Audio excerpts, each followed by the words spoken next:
Welcome to the Autism Blueprint Podcast. I'm your host, Janine Hershkovitz, and it's my goal to help you create a more peaceful home while living with autistic and neurodivergent loved ones.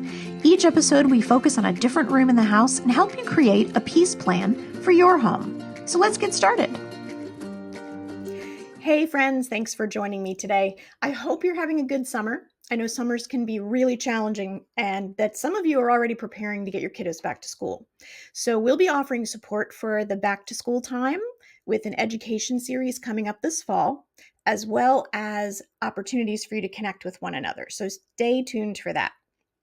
I also wanted to let you know that the Autism Blueprint podcast is now part of the PsychCraft network of podcasts, which features mental health related podcasts that I think you'll really enjoy. So if you've ever wondered what podcasts I listen to, many of the ones that I listen to regularly can be found there. It's a network of independent podcasters who are out to change the world. So be sure to check them out, and you can find them at psychcraftnetwork.com, and we'll link to that in the show notes. Well, today we are in the library with author and advocate Jan Stewart. Her award-winning memoir, Hold On Tight, A Parent's Journey Raising Children with Mental Illness, is one that you'll want to grab. So be sure to click on that link in our show notes as well so you can check it out. I found so many similarities in our families, and Jan is just so delightful. She's such a warm and caring person with so much wisdom and experience to share. I was especially touched by her answer to the question that I end every podcast conversation with. So be sure to listen to the end to check that out. We had such a good time chatting that we scheduled another time to have her back on the show to talk about how she supports her grown children now that they're adults. So we will tackle that in a future conversation. So without further ado, here's my conversation with Jan Stewart. Well, Jan Stewart, welcome to the Autism Blueprint podcast. How are you today? It's wonderful to be here, Janine. I'm just great.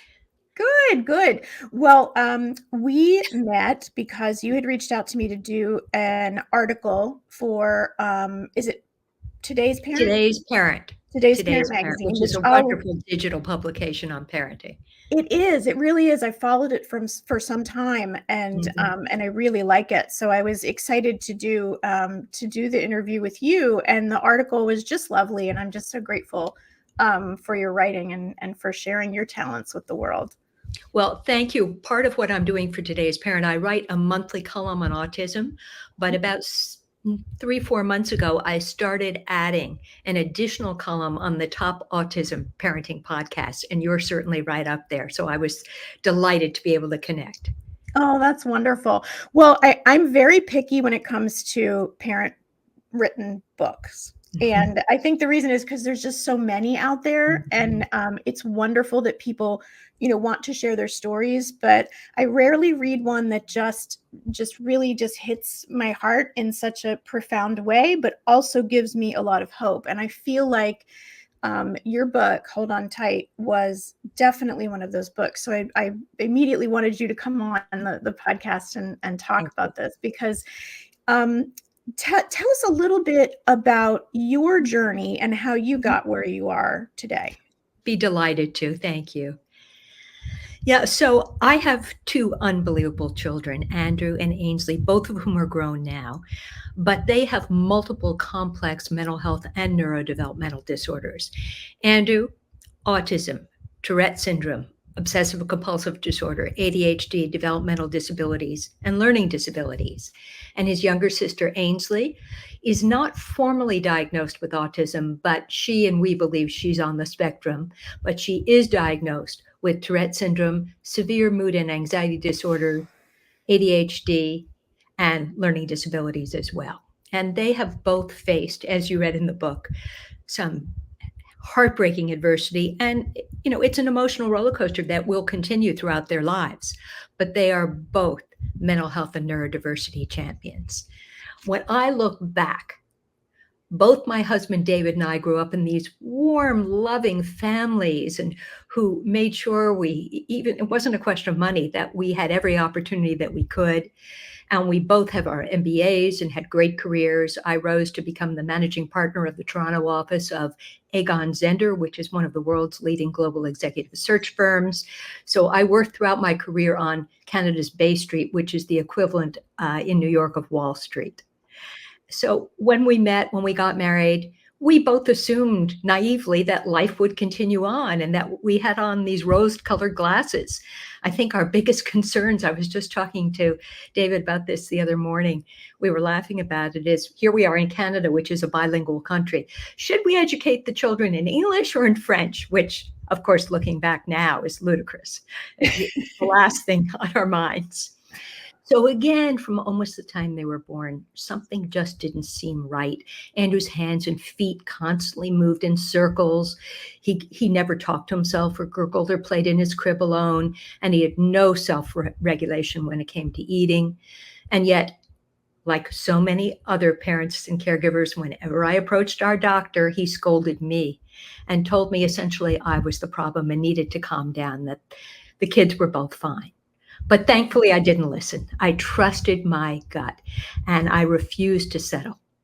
Over the next several years, David and I had increasing concerns about both children: impulsivity, distractibility, vocal and motor tics, high anxiety, learning disabilities, the list goes on. And Andrew couldn't maintain eye contact anymore. There was some regression, didn't understand abstract concepts, and had a tantrum anytime there was change or transition between activity.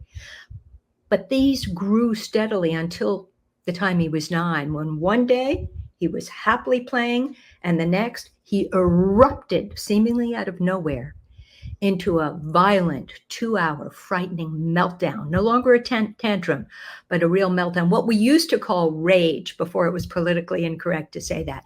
But I do think rage describes it well. Kicking, yes, screaming, ranting, punching holes in walls. You couldn't go near him.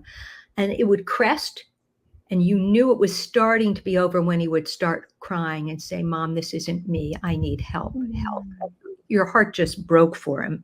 Mm-hmm. And Ansley, far easier as a baby and toddler. And we said, this is wonderful. And then school started. And she was out of control, disruptive, jumping on desks, rude to the teachers, particularly those that she didn't think supported her. She spent more time in the principal's office than anywhere else. And I was on the phone constantly, was extremely wearing. And when she got older, by the way, as a teen, she went through a very bad breakup with a boyfriend and then started cutting her wrists and arms superficially, but nevertheless cutting as a cry for help. Mm. Now, in a way, they were fortunate. We were fortunate because when these disorders finally erupted, of course, they had been bubbling along all the time. They were quickly then diagnosed. Now, they were at age 9 and 7, so it wasn't that quick. But I know many families who face years and years of misdiagnoses, the wrong meds, the wrong therapeutic approaches, and it's really terrible. But once they received those diagnoses, which were such a relief to me, got on medications and therapy. And of course, it's an ongoing, ever-changing situation. It doesn't always go well. There are bumps along the way. But then I had the emotional reserves to say, I want to start giving back. Mm-hmm. And I started on my journey on governance, advocacy, and speaking at that time. And from all those activities, and I've joined about 7 different boards. I currently chair Carrie's Place Autism Services, which is Canada's largest autism services provider. I've been vice chair of Canada's largest psychiatric hospital. I sat on the parent advisory board at Massachusetts General Hospital's Department of Neuropsychopharmacology, and the list goes on. And from all these activities, so many parents in need reached out and continue to today. And I vividly remember feeling the same way, frightened, frozen, not knowing where to go, how to do it, what's happening, and particularly terrified about the future. And terrified is a very good word, terrified, I would say. I can relate to that. Mm-hmm. Yeah, and that's why I wrote Hold On Tight, to be brutally honest, unsugar-coated, tell the toll that these disorders bring on families' lives, but to also celebrate successes. And I gift readers, as you know, with about 13 key insights to ease the journey. I want them to know that there's help, there's hope. They're not alone and they can do it. Oh, and you do that so beautifully. I mean, I literally couldn't put this book down. Yeah. And it also, and I have to share this with our audience, it's a little triggering, just be aware that, and I feel like I'm somebody that's done a lot of the mental health work on kind of the trauma that comes along with raising children with high needs and high Mhm. support needs. A couple of times I had to put it down and take some breaths and go get a drink of water and go, okay, all right, I'm good now. And because I couldn't wait to hear how the story, unfolded with your children. And it is a very honest and emotional ride. You do take us on that roller coaster ride that you and your husband experienced. Yes. When Yeah, thank you, Janine. I was actually surprised during my research to find that not much has been written from a parental perspective. As you said, there are lots of parent books, but a perspective about raising children with serious neurodevelopmental and mental health challenges. Yes, yes. So many of the books that I read, especially early on, and this is no fault found against these parents, but a lot of them were the stories of, my child didn't talk and now he speaks in full sentences, or now he's a public speaker, and and those are great, but for the rest of us who have just kind of these typical problems, like getting my kids to live on their own would be a humongous accomplishment. Talk a little bit about that, helping both of your children become independent. I wouldn't frankly say they are independent, but they're semi-independent. So in Andrew's case, who really has developmental disabilities, as I said, on top of everything else, once he reached legal adult age, David and I started thinking about the future and said, what are we going to do? So, of course, you look at employment, financial planning, a number of areas, but in terms of housing, um, none of the group homes that would have been appropriate for him. We live in Toronto, we're in the city center, and he works full time. Part of it is because it's too expensive. I understand that. They were all an hour out or not accessible to public transit. So we said, do we really want to build something? I mean, there are huge challenges with that and ongoing staffing and blah, blah, blah.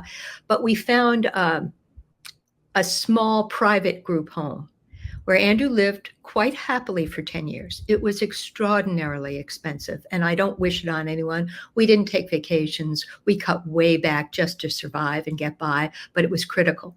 But by the time the 10th year came, he felt and we felt he might be able to handle a more independent living situation. So in autism, there are group homes, treatment centers, and there are SILs, semi-independent living. And that's what we moved to.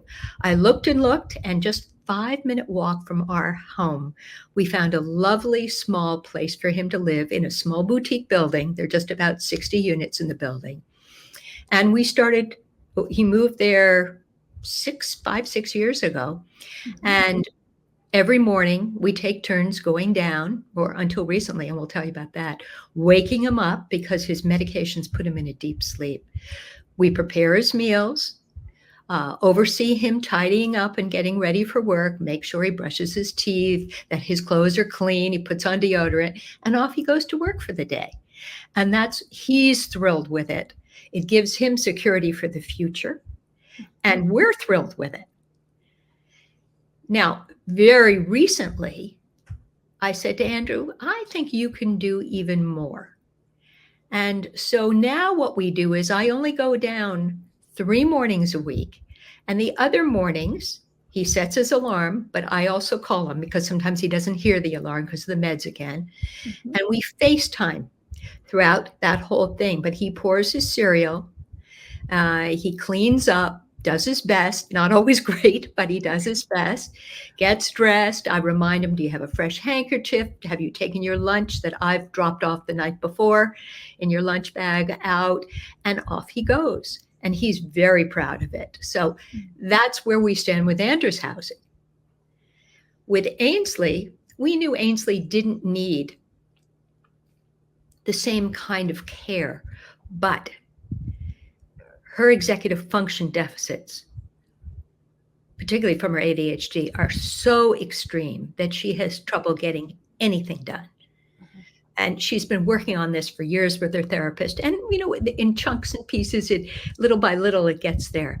But it's very hard for her to remember. Do your laundry, fold your clothes, keep the place clean. Have you checked your mail? Have you paid your bills? So we work out a buddy system on that often, is very common with both autism and ADHD.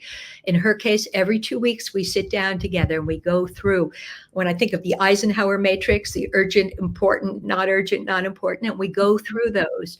And then Mm. I help her and watch her execute what really must get done. You haven't picked up your meds and you only have one more day. You've forgotten to make that appointment. You need to, those kind of urgent things and important things. They're not always urgent. We work on together, and she's gradually getting there. But she has a circle of support, informal group of family and friends who help her with her living situation. Nice. Wow, that's wonderful. It sounds like what you've done is something that I call scaffolding, where you've provided what your children have needed along the way. And then when you see that they're maturing in a particular direction, you kind of let go a little bit and offer a little bit, you still have the support, but it's a little bit less invasive. Yes. Yes. And I, I love I that. think that's a very good descriptor. I also think, with all these responsibilities or independence increasing comes a lot of anxiety for both my kids and I think for most of our Yes. children. So it's important to keep close to it, keep tab on it, and so that it doesn't veer too far off. So again, whether it's a treatment center, a group home, whatever it is that's needed, you try to find the appropriate setting and just keep monitoring it.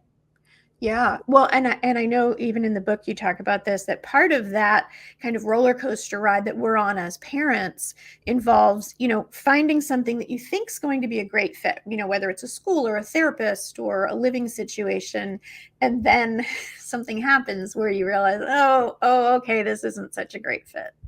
That's Um, right. how did you manage those times? Because I mean, Mm. those times have been so frustrating for me and still continue to be. Tell me a little bit about how you navigated that. I think, first of all, it's extremely difficult. And there are times where it still is, where I want to crawl into a hole and disappear, Mhm, where I look at myself and say, why me? Why us? mhm. Let's be honest. When I look on Instagram and Facebook and I see certain parents writing that it's such a joy and they wouldn't change a thing in their lives, I can't believe that's realistic. And I think it actually does harm for parents who are new to the journey and are starting out. Know your reality and reset those expectations. I think you have to accept, not necessarily embrace as some do, but accept the fact that your life is not going to be as planned for or hoped for in many ways. And for me, that's been key to letting me move forward. There Mm, have been many times during Andrew's terrible meltdowns and rages, we ended up emptying our playroom in our basement floor of all furniture mhm. and bought some huge throw pillows where he could throw them, scream, and he punched holes in walls. He punched holes in walls down there. And I would sit at the top of the stairs and shovel in spoonful after spoonful of ice cream. That's what got me through that in the moment.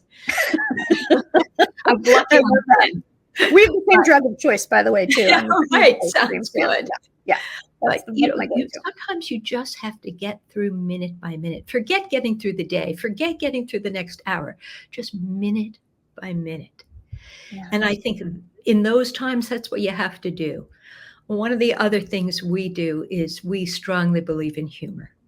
It's so important not to take your life too seriously all the time. And again, when your children are in crisis, you don't have the time, energy, or emotional reserves to do anything else but survive. Mhm. And I admire any parent who can survive. But once there's a light and you're beginning to crawl out of the hole, you can begin to do some of these other things. Oh, I couldn't agree more with everything that you just said. One of the things that I'm very conscious of, especially, and you're probably about 10 years ahead of where I am right? So your kids were born in the late 80s, mine were Correct. born in the late 90s. Correct. That's right. So, you were navigating this at a time when there wasn't as much awareness and acceptance and all of that. But have you noticed a difference from when your children were smaller compared to now? Oh, I think there's a big difference. We still have a long way to go, Yeah. but there's a huge difference. So there was very, very little awareness. And even when my kids started school, Ainsley particularly was considered a bad child, again, sent to the principal's office. There was no understanding of neurodiversity, of mental health challenges, anything like that. But it's grown steadily. And when I look at certain groups in particular, when I look at the autism self-advocates, those with lived experience and their allies like you and me, it's absolutely wonderful to see what's being done. In OCD, suddenly I just got back from the International OCD Conference in Florida. There were thousands of people there. And it was equally fantastic to see everyone coming together. Again, OCD being a mental illness versus autism being a neurodevelopmental challenge are two different boats, although everything's related. We still are an overly fractured community as a whole. And I think that's because many individuals who are diagnosed are still pretty vulnerable and lack the whether communication skills or wherewithal or profile to get out there.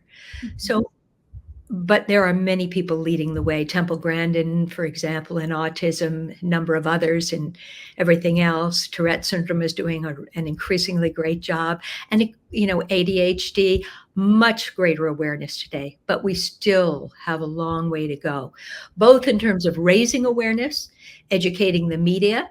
The media still puts too much together in terms of neurodiversity and mental health with criminals or wonderful, the good doctor is great to see, but there aren't very many individuals with that profile who are going to be great doctors per se. There are some. So we have to balance it, but let's get out there and scream, because if we don't shout out about our children, we are their voice. No one else will. Yeah, 100%. I mean, it was it was kind of comforting for me to see that you have dealt with the same things with your son, and your son is able to speak and carry on conversations and all of that, is from what I could gather. Is that correct? Yeah, he absolutely, in fact, he's overly verbal. I'll use that word, although we don't use nonverbal anymore in autism. We say non-speaking. Yeah. But he has no abstract thinking capabilities, as I said. So it causes some very funny situations. Years ago in school, one of his teachers said to the class, "Now that rule is set in stone." And Andrew raised his hand and said, "So where is the stone kept?" And recently, so we'll get all that kind of thing. Or there are many metaphors, there's no way he'll understand those and he'll be totally literal. But at the other side of that is the immense charm that comes with Andrew and his lack of filter and what we call verbal diarrhea. We were on the subway going down to the Toronto Blue Jays baseball game a few weeks ago, and across the aisle was a young man with a Blue Jays cap on. And Andrew, I don't know about you, I don't talk to strangers on the subway. No. Andrew just said, "Hey, you going to the game?" And the next thing I knew, 10 people all around us, including led by Andrew, are chanting, "Go Jays, go." So it comes both ways. But yes, he is speaking. Yeah. So it was heartening to me to hear that, I guess blame so much of my, when I'm in that self-pity spiral of like, well, if he could just communicate better, right, things would be so much better. And while we are trying to help him do that the best that we can, the best that he can, we had so many of the same, similar issues that you were dealing with. And this is what I tell parents a lot. I do support groups for moms that I've done for over a decade. And it's amazing. There's usually at least one mom in that group who has a child who is semi-independent, or what we used to call higher functioning, Right. who feels like, gosh, I don't even know if I'm in the right place. And usually after about 2 or 3 sessions, they realize, oh, I actually, because the pain is the same, you know? Yes, I hear all the time from parents of non-speaking kids or minimally speaking kids, the top wish. In fact, I'm just writing about that now for today's parent, is I just want to hear them say I love you, or I want them to be able to express themselves and be able to stand up for themselves. I understand that.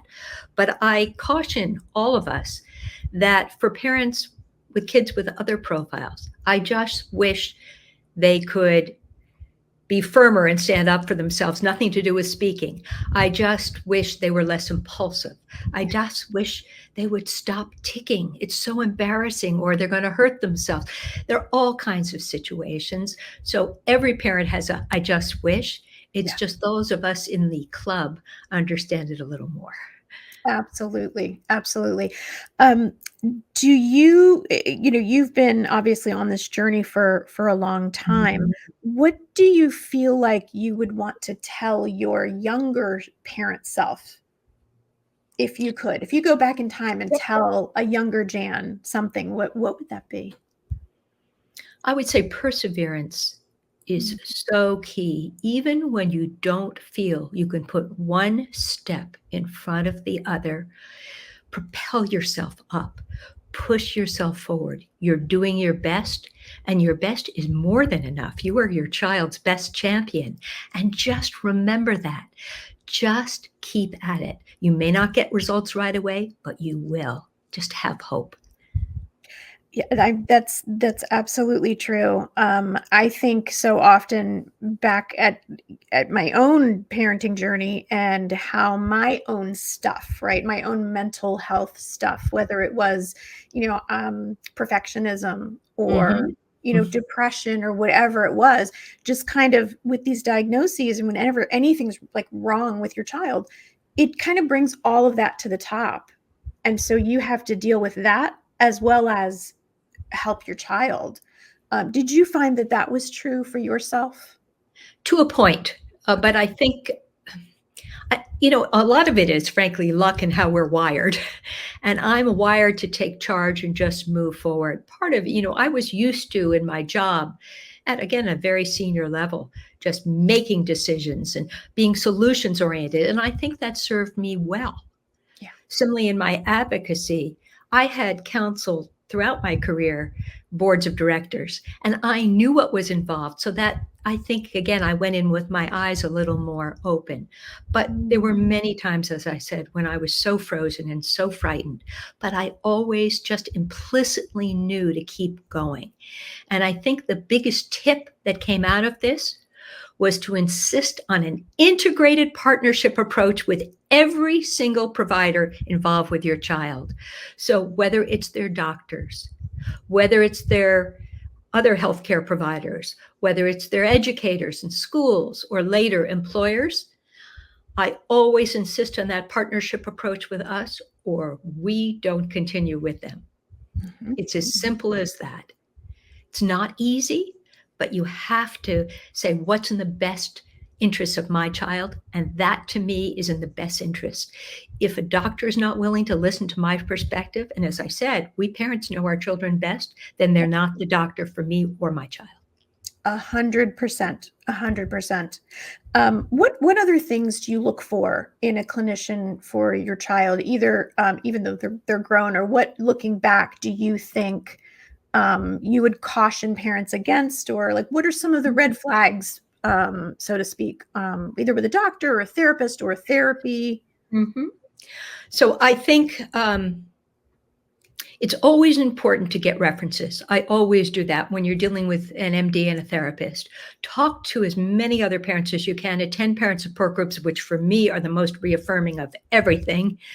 And verify, just like you would if you were buying a house. You might use a real estate agent. You might have someone come in and do an inspection. Is the foundation cracked? Are there hidden problems? Are there termites? You want to do the same thing. These are your children, your most precious asset, so to speak. So on the doctor side, I always do that. On the therapy side, but also on the MD side, I insist on evidence-based approaches where there have been peer-reviewed studies. That's Mhm. just what I believe in. Yeah. Look, I'm empathetic with any parent that wants to try any approach that's going to benefit their child. But some of these so-called alternative treatment approaches can be harmful, Yes. both physically, emotionally, mentally. And some of them have been debunked. I mean, think back years ago when the autism is caused by vaccines movement came in. Yeah. And that was a study done by, at the time, a respected British professional and then it was totally debunked. And again, there was a follow-up study that again did that. We know that's not true, but there's still many, many people that believe that. Yes. I'm always cautious on the internet, on social media. Watch who you follow. Again, you can gain some great information. I think they're crucial sources of research, but verify what you read and hear with experts. Reach out to those associations. Go to conferences, whatever you can do to get educated. Absolutely. Absolutely. And I can completely relate, Jan, because I have been on every side of everything you just talked about. You know, when it's difficult especially when you have a young child, a baby, right, who's developing these milestones, and then all of a sudden they start fading away or they start losing the milestones. You want somebody to answer for that, and you want somebody to pay. You know what I mean? It's like this kid was doing okay, and now they're not. And it's difficult when you're in it and suffering and grieving to see things clearly. Right. And part of that, by the way, is being kind to yourself. This goes way beyond just that particular question. But I make horrific mistakes, and I still do all the time. You have to learn to forgive yourself for those mistakes. You may not have time to go to the gym every day or, eat healthfully when your child is in crisis, but the minute they come out, focus on all that. Reach out for the support you need, whether it's a therapist or a support group or a social worker, whatever works for you, and carve out time for yourself. For me, this is critical. I'll close the bathroom door and take a bubble bath. I'll go for a walk by myself with headphones just for 10, 15 minutes to clear my head. Yeah. At the gym, the treadmill really helps me think through my issues and regain perspective. So do what works for you, but do it. Yes. Oh, 100%. And that kind of brings me to my next question about respite care.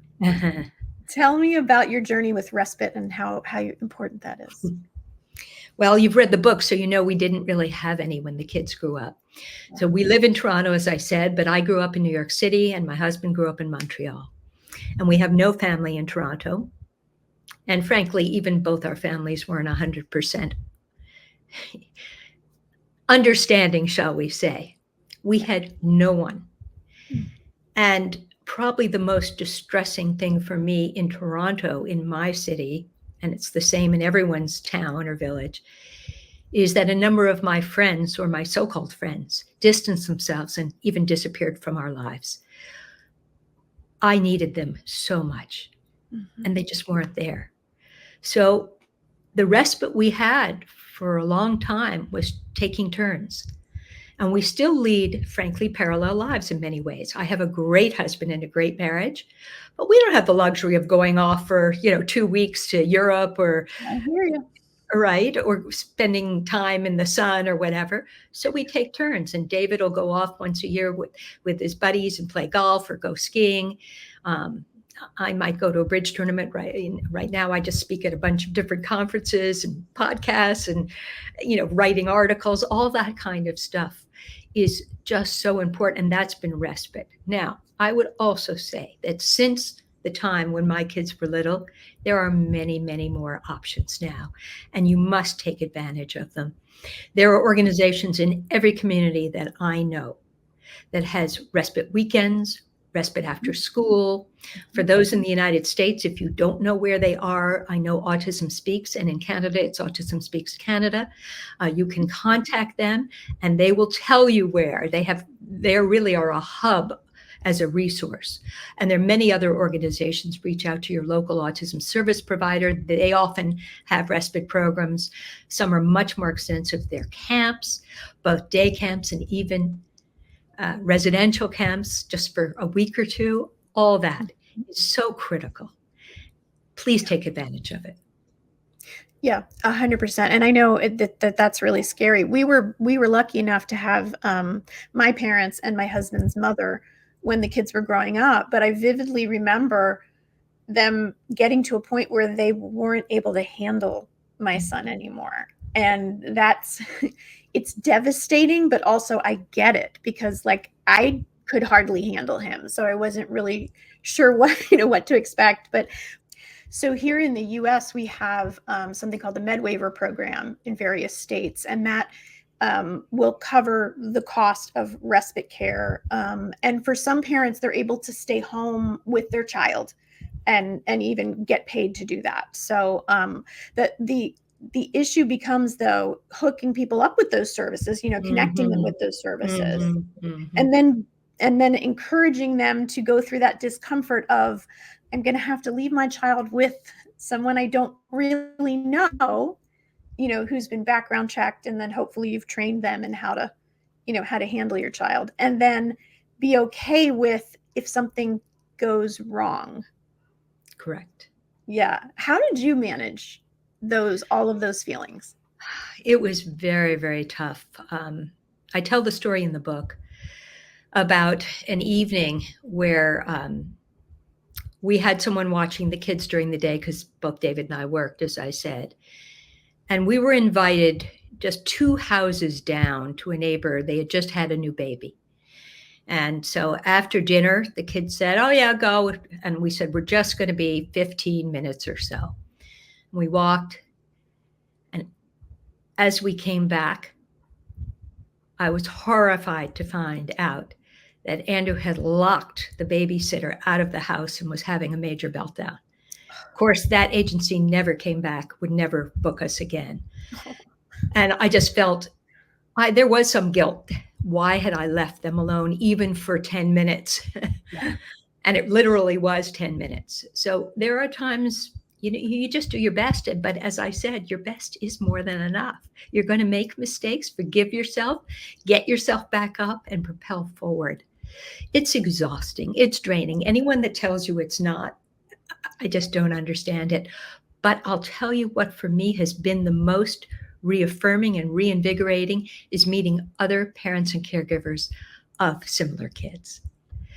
Yes. We not only understand each other implicitly, like you and I do, Janine, Absolutely. we there's just immediate warmth, understanding, empathy, and we can laugh about situations that other families just wouldn't find so funny. I Yeah. tell the story about Andrew's best friend, Duncan, who Duncan was autistic. He also has severe ADHD. And his mom came home one afternoon, late afternoon, to find him hanging out of his third floor bedroom window upside down, yelling, "Hi, Mom." Now, he was safe, thankfully. And once we knew that, we all just burst into laughter, where it would horrify other families that will wonder, why would we find that so funny? Yeah. Similarly, dinners at our house, I don't know about your house, they're 10 minutes long. There's no way my kids can sit for longer than that, even today. And then they're up and about. And when they were younger, they're, with similar kids who were neurodivergent, they were all running around like wild. And we would just laugh and relax in it. Yes. Whereas other families would be horrified, no table manners, why is the kid slumped and not sitting at the table? Why aren't they eating their vegetables? Like, come on. Yeah, 100%. And it's I love that you brought that up because I feel like a lot of times, and I guess it just depends on your family and what's important to you, but the parents that are focused on those neurotypical behaviors, right? Now we have to teach our kids how to acclimate in society, right? Correct. But when they're home, I think they should be allowed to be who they are. And, so we've never required my son to sit at the table with us. Like my daughter would like to, and Mm-hmm. and she would, talk our ears off, which is great. But for my son, he would want to, have the TV on or be pacing or be, have maybe bring the dinner in his room. We've given him those choices because we do trust that he knows what he can handle in that moment. I And think I'll never forget the first time we had, he loves when my family gets together, even though it's yeah, overwhelming. But, yeah. my parents are near me, my brother, my niece, my mother-in-law, we have a lot of family around. So when we'll get together, they've learned as well not to ask him 8 times, "Hey, come sit with us. Come on, we want you to sit with us." We've just always allowed a chair and backed up. And then if he comes in, I'll just remind him, "Hey, there's a chair there if you'd like to sit with us." And the first time he did, it was after we started a new medication a few years ago that Uh, really worked well. And it was just the highlight of everybody's evening that he sat down and wanted to be part of what was going on. Now, we only sat for about 10 minutes, yeah, but that was huge. It was huge. bravo, So bravo. That's we fantastic. celebrate those, those little things, and we find that the people that are in our family who maybe didn't get it at first, they get it now. Then you're very fortunate because they're still, and I hear from parents every week that they're. I just got a call last night, and I couldn't believe it in today's world, where I think the child is about 6, and her mother called her and said, "Oh, poor thing. When are you going to have to institutionalize him?" And I thought, today, someone's still saying that? Yeah. Or, you'll hear about morally contagious, still some of the old superstitions that still Mhm. go on. And of course, what did I hear growing up when my kids were growing up? And what the other parents still hear is, if you were just a stricter parent, Yeah. lots of these issues would disappear. If you just didn't allow him to do this or her to do that. And, there's just a lack of understanding sometimes, and it's extremely upsetting. Yeah, it really is, especially when parents going through this really do need understanding. And they, I think that sometimes, and I see this just in the United States in general. I don't know if you're seeing it in Canada. I think you probably are.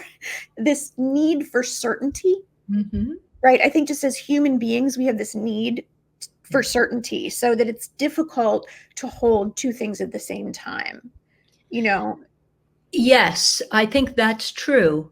But I think we as parents also have a role and a responsibility to play to help our children. You said, yes, we want them to acclimate to society when they're out and about. And to a point, that's true. But even at a family gathering, and I wasn't even aware I was modeling behavior for them, but through the years I learned I was. When a relative would come up and start yapping away with their suggestions that they Yes. would know best. We all have some cousin or aunt or uncle who knows best, and it was a former special education teacher, whatever. I've learned. I smile. I try to change the topic. If that doesn't work, I excuse myself. I leave the room. Sometimes I close the door and silently scream. But Yep. what I don't do is engage in a discussion about autism or their other conditions with that relative. It's a no win. Yeah. And the kids watch me do this for a year, and now I see them doing the same thing. And it's just fantastic to see. Oh, I love that. So yeah, we are always modeling, Mhm. that behavior. That's wonderful. Yeah. I love hearing that. Um, I want to talk a little bit about medication. Yes. Mhm. A lot of parents, especially when their children are kind of in those single digit years, right? Like 0 to 9, they're Mhm. scared to death of medication. Mhm. What advice do you have for those parents? Oh, well, and it's not only that they're scared to death, they don't believe in them or don't believe their child needs meds. Look, to me, and it's one of the insights in Hold On Tight, I strongly believe in embracing medications and therapy as needed. To me, these are powerful partners that help one another. Of course, there are certain kids that can benefit from therapy alone, and isn't that great? Or medications alone. But for many kids, Andrew and Ainsley included, they've needed medications and therapy from the beginning and will throughout their lives, and that's okay. It's been life saving for them. So let me give you an example. Andrew was having these almost daily violent meltdowns, and I felt like I was in the twilight zone. And of course, he was miserable. And after 9 months, I found a new developmental pediatrician who prescribed a powerful antipsychotic. And within 2 days, the meltdowns stopped. It was unbelievable. Wow. Such a relief. But with this medication comes some very serious side effects, and rapid weight gain is one of them. Mm. Andrew gained 3 pounds a week. Wow. Now, in his case, he was very thin, and we were fortunate it stopped after 6 weeks, so 18 pounds. But I know other kids who have gained 60, 70 pounds on it and more. Yes. And my mother's reaction, and my mother was my closest friend. I thought she understood everything. She said to me, Jan, you don't want a fat child. And I thought, do you not understand what we're going through? She had no, now to her credit, months later, she did understand and she apologized profusely and blah, blah, blah. But in the moment, I was just bereft. I felt like I had lost my best friend and totally isolated. So you do have to watch those side effects. Yes. The biggest concern I always have with parents and medications is to make sure that you and your partner are on the same page. There are too many times when parents disagree with one another. And by the way, your children know when you do. They have those inbuilt antenna. So disagree privately and come to some solution, compromise, whatever you need. But trying to act harmoniously in front of your kids. Yeah. Well, and I want to be mindful of your time, but I do want to kind of touch on marriage. Mm-hmm. And if do you have any insights or advice as far as that goes? Absolutely. Be kind to your partner. Mm. No, give them the benefit of the doubt. Even if they're not doing whatever it is the way you would have, there's no question that David and I want to kill each other at times. Right. He's much slower to make decisions than I am, but he'll point to me and he's correct that I'm overly decisive too fast. He likes compromise and avoids conflict. If something bothers me, I'm pretty direct and I'll say it. Maybe it's because I'm American versus Canadian. I'm joking. You're a New Yorker. Kind of things. But at our core, we love one another. We respect one another. We do give each other the benefit of doubt. Above all, we know that we're each trying our best. Yeah. Now, in our marriage, what has worked is we each have different roles that we've just kind of fallen into. I said earlier, I'm a take charge type of person. So I'm the one who has really 90% of the time found and interacted with doctors, schools, employers, everyone. But David has taken an equally important role.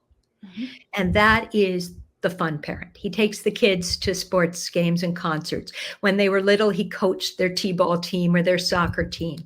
He's gone camping with the kids. And these build huge memories. Now, we try to do what we can as a family too, obviously. Yeah. But I think if you asked my kids, I'd be surprised if both of them didn't say that they love us both equally in different ways. David advocates as well, not as forcefully as I do and quieter, but that's fine. And we even laugh about situations, the genesis of the disorders. David has a restless leg, Janine, so I point at him and I go, there's that ADHD. Yeah, I have one with a restless leg too. There you go. And he'll point right back at me with my perfectionist tendencies and say, OCD, Jan. So really just try to trust each other. Yeah. Yeah. I love that. That's beautiful advice. Wow. We really do have very parallel lives. It's interesting because we have the same thing. And when I read about your, your husband's love of hockey as well, and having a rink in the backyard, I thought, yes. Oh my gosh, my husband would die. He would absolutely love it. I mean, we live in Florida, so hockey's not exactly a big sport, but yeah. Jan, thank you so much for your time today and for sharing your story. I know it's helped me to read your story, and I'm still learning. As am I. Yeah, absolutely. The question that I ask everyone at the end of an interview with me is, if every parent of a neurodivergent kiddo were listening, what would you want them to know? I think I would say, and you and I are aligned on this because I'm going to quote something I just wrote in today's Parent from my interview with you: presume competence.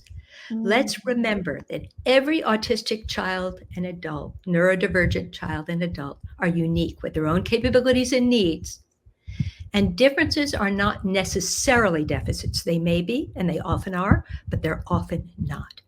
There's so many stories, and your son is one of them. When he, non-speaking, minimally speaking, but once he started to use assistive communication, you saw that he understood. And here's what Janine said to me that I've written in my Today's Parent article. Janine's significant aha moment occurred shortly after Ben started to learn to type. She was shocked to discover that he understood what was being said around him. She apologized for not realizing this sooner. He reached out to touch her and let her know it was okay.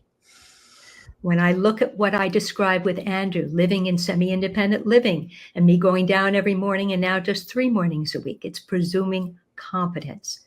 Lady Bird Johnson years ago had a quote that I've kept that says, encourage and support your kids because children are apt to live up to what you believe of them. So persevere through the most difficult of times, have hope, and hold on tight. Beautiful. And on that note, Jan, thanks so much for being with us today. Thanks, Janine. The information in this podcast is not intended to be a substitute for help from a licensed mental health professional.